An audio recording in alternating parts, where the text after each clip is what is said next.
आदरणीय भाइयों एवं बहनों, आप सभी को मेरी जय जनेन्द्र जय जनेश्वर देव की नमस्कार। आज मैं आपको भक्तांबर की महास्तोत्र गाथा को आगे शुरू करूंगा। अब चौथा जो श्लोक है,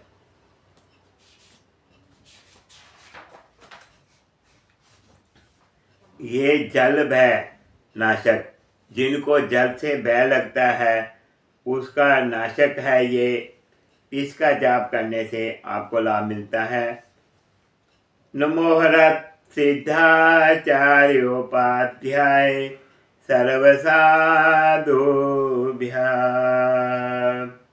ओम वक्तुं गुणान् गुणसमुद्र शशांक कांतान् कस्ते क्षमसुर गुरु प्रतिमोऽपि बुद्ध्या कल्पान्त काल पवनोदत नक्रचक्रम् को वा तरितुमलम्बुनिधिं भुजाभ्यां स्वाहा। भावार्थ, हे गुण समुद्र जिनेश्वर, क्या चंद्रमा के समान स्वच्छ आनंद रूप तथा आह्लाददायक आपके अनंत गुणों का वर्णन करने में देवगुरु बृहस्पति के समान बुद्धिमान भी समर्थ हो सकता है या नहीं? भला प्रलय काल के तूफानी पवन से उछाल मारते भयानक मगरमच्छ आदि से क्षुब्ध महासमुद्र को कोई मानव अपनी भुजाओं से तैरकर पार कर सकता है या नहीं? ये भावार्थ है इसका। रिद्धि ओम ह्रीं अर्हं नमो सव्वसहि जिनानं स्वाहा। मंत्र ओम ह्रीं श्रीं क्लीं जल देवताभ्यो नमः स्वाहा। इस प्रकार मैंने ये चौथी गाथा का आपको वर्णन किया है। और मानतुंग सूर्य जी महाराज जो विद्ध राजा भोज की नगरी में तालों में बंद हैं, तो उनके एक एक गाथा का रचना करने के ऊपर एक एक ताला टूटता चल जाता है, एक एक बेड़ी टूटती चली जाती है। 4 बेड़ियां टूट गई हैं उनकी, 4 ताले टूट गए हैं। और 5वां जो है अभी श्लोक मैं आपके सामने पढ़ने जा रहा हूँ। इससे जिसके चक्षु दर्द नाशक, चक्षु आँखों को कहते हैं, आँखों में दर्द रहती है, आँखों की कोई भी बीमारी होती है, तो इसका जाप करने से उसको इसमें लाभ मिलता है। तो इसको भी विधि वही है, उसी प्रकार परमात्मा की प्रतिमा या फोटो, धूप, दीपक। नमोहरत सिद्धाचार्योपाध्याय सर्वसाधुभ्याम्। ओम सोहम तथापि तव भक्तिवशान्मुनीश कर्तुं तवं विगत शक्तिरपि प्रवृत्ता प्रीत्यात्मवीर्यमविचार्य मृगो मृगेन्द्रं नाप्येति किं निजशिशो परिपालनार्थं स्वाहा। हे मुनिजनों के, इसका भावार्थ, हे मुनिजनों के आराध्य देव, यद्यपि आपके अनंत गुणों का वर्णन करने की शक्ति मुझ में नहीं है, फिर भी आपकी भक्ति के वश हुआ मैं स्तुति करने के लिए प्रवृत्त हो रहा हूँ।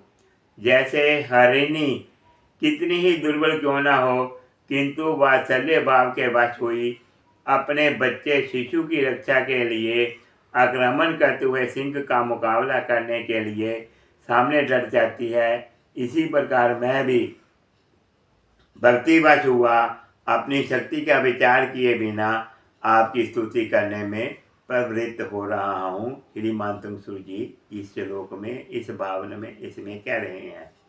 इसकी रिद्धि ओम। नमस्कार मित्रों, अगर आप धूप लेना चाहते हैं, जो धूप के बारे में माननीय हमारे श्री अरविंद कुमार जी ने आपके सामने वर्णन किया है इतनी अच्छी धूप का, अगर आप धूप को लेना चाहते हैं तो आप ये जो दिए गए एड्रेस है इस पर विजिट कर सकते हैं और धूप को बाय कर सकते हैं। Online orders are also available at this shop.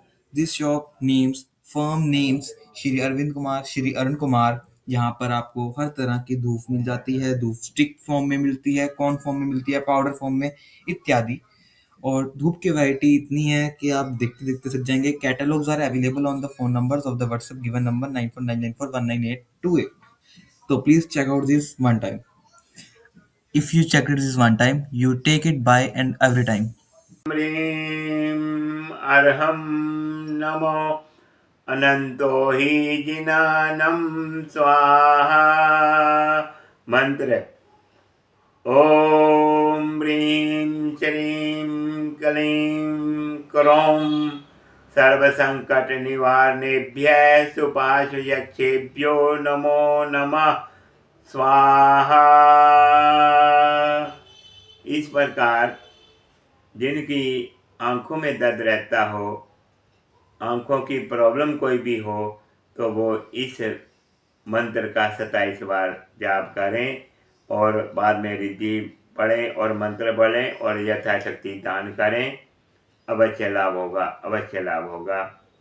अब छठा श्लोक है, इसको लिए जो है ज्ञान प्राप्ति के लिए, जिनको बहुत से बच्चे स्कूल में पढ़ती हैं, बार बार पढ़ती हैं, लेकिन उनको पाठ स्मरण नहीं होता है, तो उनको इसका श्लोक का जो है साधना आराधना अवश्य करनी चाहिए।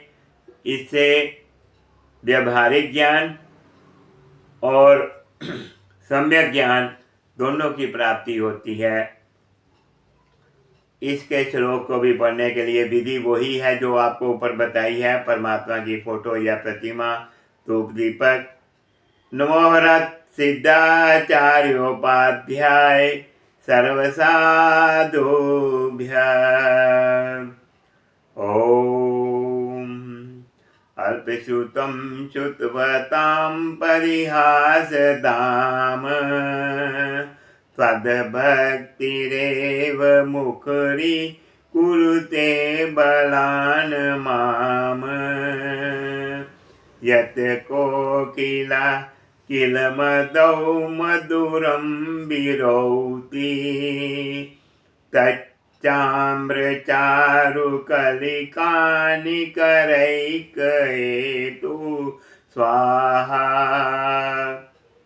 हे प्रभु, जिस प्रकार बसंत ऋतु में आम की मंजरियां खाकर कोकिल मधुर स्वर में गूंजती है, उसी प्रकार आपकी भक्ति का संबल पाकर मैं भी स्तुति करने की वाचाल हो रहा हूँ। अन्यथा मेरी क्या शक्ति, मैं तो अल्पज्ञ हूँ, विद्वानों के सामने उपहास का पात्र हूँ।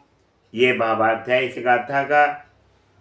अभिरिद्धि मंत्र ओम ह्रीं अर्हं नमो कुटबुद्धिनं स्वाहा। मंत्र ओम ह्रीं चरां चरीं चरूं चर हम सम य ठ ठ सरस्वती भगवती विद्या प्रसादम कुरु कुरु स्वाहा।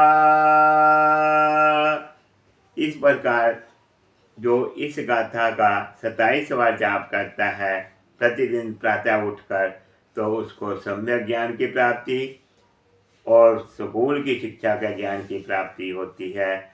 तो जिनको पढ़ाई याद नहीं होती, उनको इस गाथा की आराधना अवश्य करनी चाहिए, अवश्य करनी चाहिए।